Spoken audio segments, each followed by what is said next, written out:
এখন আমরা নিউটনের সেকেন্ড ল থেকে জানি কি ভরবেগের পরিবর্তনের হার উহার উপর প্রযুক্ত বলের সমানুপাতিক। তো প্রথম থেকেই বলি যে আমার এখানে একটা বস্তু আছে, সেই বস্তুর আদিবেগ ছিল ইউ, এম ভরের একটি বস্তু। এখন তার উপরে এফ পরিমাণ বল এইদিকে প্রয়োগ করার ফলে টি সময়ে সে এই অবস্থান থেকে এই অবস্থানে গেল এবং তার শেষ বেগ হলো ভি। তাহলে তার আদি ভরবেগ, তাহলে ভর গুণ আদিবেগ, তাহলে এম গুণ ইউ, এম ইউ, শেষ ভরবেগ এম ভি। তাহলে তার ভরবেগের টি সময়ে তার ভরবেগের পরিবর্তন কতটুকু হয়েছে? M V minus M U, তাই না? তাহলে ভরবেগের পরিবর্তনের হার অর্থাৎ তোর একক সময়ে কতটা হয়েছে, তাই না? টি দিয়ে ভাগ করবি, তাহলে তোর বেরোবে ভরবেগের পরিবর্তনের হার। তাই এটা হলো। এখন নিউটনের সেকেন্ড ল থেকে আমরা জানি কি ভরবেগের পরিবর্তনের হার উহার উপর প্রযুক্ত বলের সমানুপাতিক। এখন তাহলে আমরা লিখি এই জিনিসটাই, ভরবেগের পরিবর্তনের হার নিউটনের সেকেন্ড ল অনুসারে সমানুপাতিক প্রযুক্ত বল। ওকে, এখন ভরবেগের পরিবর্তনের হারটা কত?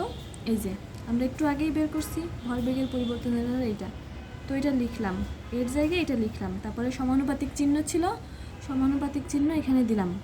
এবার প্রযুক্ত বল, প্রযুক্ত বল কত? আমরা কত বল প্রয়োগ করছিলাম?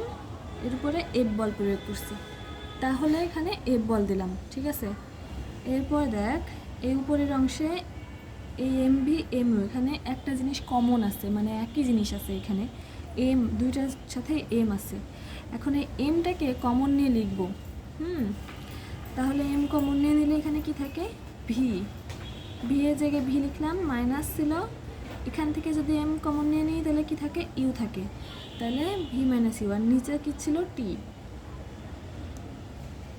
সমানুপাতিক এফ, যেমন যেমন ছিল তেমন তেমন। কমন নেওয়ার পরে সবসময় একটা ব্র্যাকেট দিয়ে দিতে হয়। এই ব্র্যাকেট দিয়ে বোঝাচ্ছে কি যে এই এমটা ভি এর সাথেও আছে আবার ইউ এর সাথেও আছে।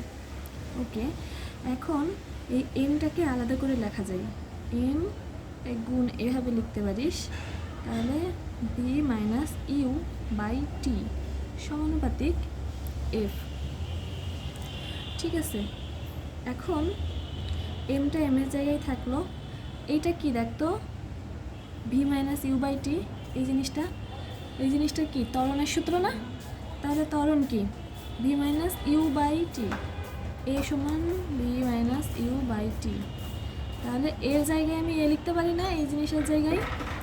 তাহলে ত্বরণ কি? অ্যাক্সেলারেশন এ সমানুপাতিক এফ।